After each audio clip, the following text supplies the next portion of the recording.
Niakatra teny anivon'ny fitsarana teny anosy teny any koa androandry ny raharaha Cohen Rivolala tsy nisy moa ny didy navoaka momba izay raharaha fampiangana mpitondra fivavahana izay raha ny fantatra dia nahemotra amin'ny faraika amby roapolo ny volana janoary avy izao ny fitsarana izay raharaha izay. Mbola vola Ravafy sy Mamira Samuel Trano no mitondra ny Antsipri ambavao. Nahemotra amin'ny 1 Janoary 2024 ny fitsarana ny raharaha Cohen Rivolala izay mpitarika amin'ny fiangonana judaisma hebraika.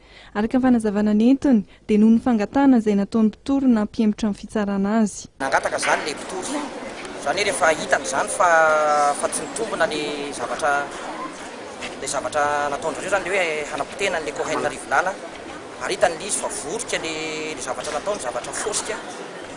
Tonga dia nangataka zareo zany hoe aleo nahemotra aloha le izy mba hitadiavanay lofo bebe kokoa.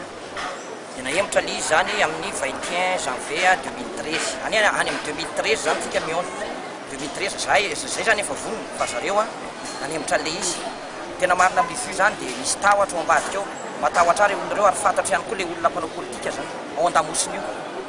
Ka le tanjona amin'io dia le hoe hanakorotana ny fiangonana judaisma hebraika zany zay le tanjona sy ambadika politika koa anatiny. Zavatra famoafo be dia be zany io le afera izay nenjehana le Cohen Rivolala zany. Ny Cohen Rivolala izay enjehana amin'ny raharaha fanolanana sy fitazomana kerin'ny tovavy ary ny fofombadiny ihany mitory azy ao anatin'ity raharaha ity.